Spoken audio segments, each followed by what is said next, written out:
I was like shocked. Please don't try the same thing. It's kind of like negative. Hello Shin, welcome back to my channel. I've lived in America, Japan, and Germany, and each country changed me in ways I didn't expect. Some changes were amazing, others, honestly, frustrating. Today I want to share what it's really like to live in all three countries.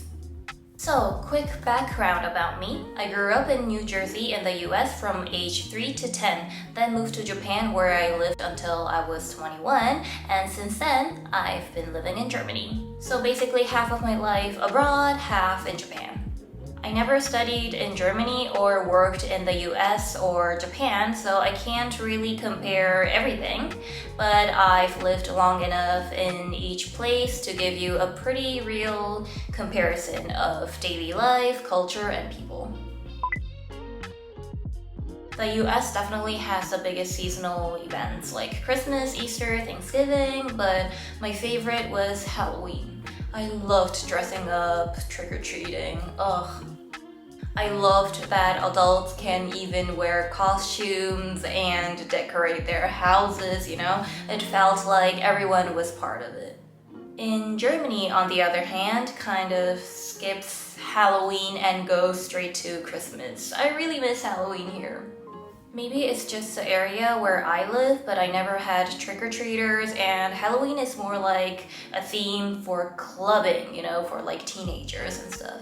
Japan celebrates Halloween differently. No trick-or-treating, but people go Shibuya Crossing to show off costumes and take pictures. My high school didn't have uniforms, so every year students wore costumes and it was kind of famous for it. In Japan, girls usually wear cute or sexy costumes like princesses, but I remember that Halloween for me was something more scary, so I was the only girl who dressed scary, like a zombie. In America, I didn't experience much racism directly. Well, of course I was a kid and I was protected, but my mom did. She once overheard someone at a restaurant saying, "Oh, I don't want to sit next to yellows," to us, That was like 20 years ago, but it shows racism was definitely there. In Germany, most of my experiences have been fine, but during lockdown, it got harder being Asian.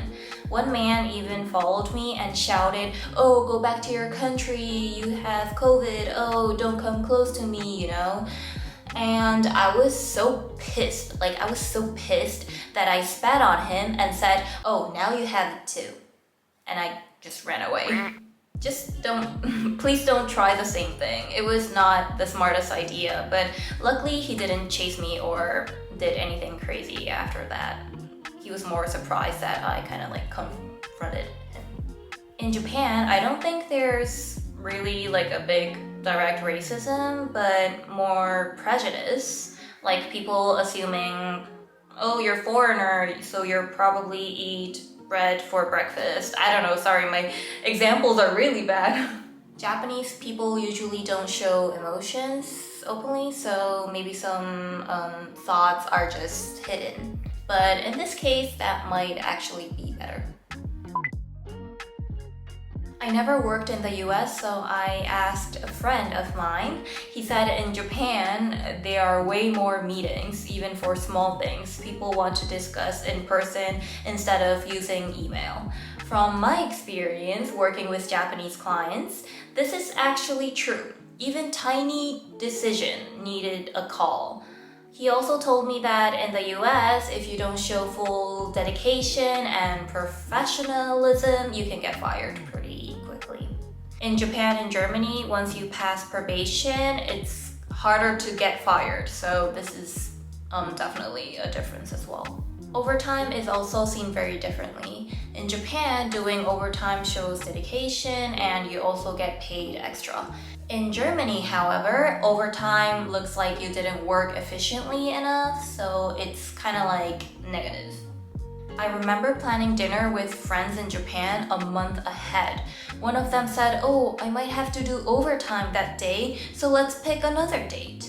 I was shocked, you actually plan overtime. I think people care more about how others see them in Japan than in America or Germany. What you wear, how you look, unique you are, it all matters more. In my junior high school, everyone had to look the same. Like everyone had the same uniform, how you wear it, how you tie your hair, everyone looked the same. If you had naturally brown or curly hair, you had to bring a proof and get approval from the school before you entered the school. Even scarves had rules about how to tie them in winter. In the US, I learned that being unique was okay, even celebrated, That's why in Japan, I sometimes felt uncomfortable having to look the same as everyone else. I guess this is changing right now. People are wearing what they want to wear and they don't really care how they look from others, I think it's changing, but still there are schools that still requires this kind of strict rules. Not only school, like even entering companies, you have to have dark hair, no nails, One of my friends had a little bit eyeliner here, like not like a big one, just like a small eyeliner. And the company texted her that, next interview, you should remove those, So yeah, I think there's still a very strict, unspoken rule. For me, Japanese food is the best. After moving to Germany, I gained weight because the easiest fast food here is fries or kimbap. In Japan, it's lighter, rice, fish, vegetables, American food wasn't super healthy either, but I loved eating out at places like Outback, IHOP, or TGI Fridays. I feel like in Japan, food is more central to social life. I feel like Japanese are mostly foodie, but in Germany, they show less interest in food.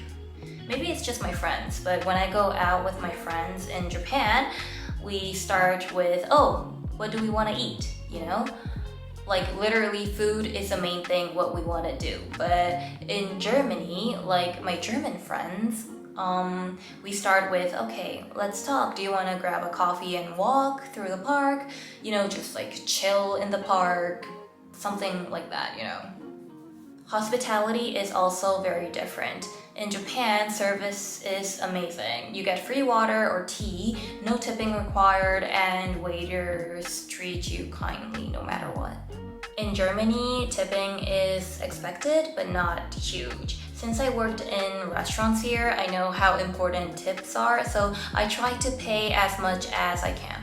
And I'm also used to paying tips, so it's kind of like a natural thing for me. But of course, Japanese are not used to it, so some of my Japanese friends still don't pay tip or anything in Germany. I was out with my friend one time and I paid tip and she didn't, and the waiter was very obviously like smiling at me and everything, but didn't say bye or anything to my friend. So yeah, it's very obvious. I mean, I'm not saying that's bad. I mean, you just do the bare minimum, and if you want extra, you can just smile and have like small conversation, So that kind of depends on you. So I don't care, but sometimes it's very obvious. In the US, tipping is a whole other level. Once I was visiting my friend like 5 years ago, and I asked for just a bottle of water at a bar or like a small restaurant, I don't remember, but the bartender literally grabbed it from behind him, handed it over and said, "Oh, it's $4, tip not included." I was like, what? Like, you didn't even move, what do you mean? You just did your job. As a customer, tipping can feel annoying, but as a worker, I totally get it. It motivates you. So, what I love in each country. In the US, definitely the freedom. People accept individuality and you don't feel pressured to be the same as everyone else. In Germany, the slower pace of life. I know some of you guys don't like that the stores are not open on Sundays, but I actually love it because Sunday is a time I can relax and prepare for the upcoming week. If stores are open, I will force myself to go out because I feel like I'm wasting my day off, you know? But I don't have those feelings here. Instead, I have the reason to stay home. So I feel more relaxed. Japan, definitely the endless fun. Amazing food, convenience stores, entertainment. You never get bored there. Each country has shaped me in different ways. Some I love, some I struggled with, but living abroad has given me so much perspective. If you've lived in different countries as well, let me know in the comment below. Don't forget to like, subscribe, and YouTube recently started this hype feature. I don't really know what that is, so please hype my video so that I know what it is. Thank you so much for watching and see you in the next video. Bye!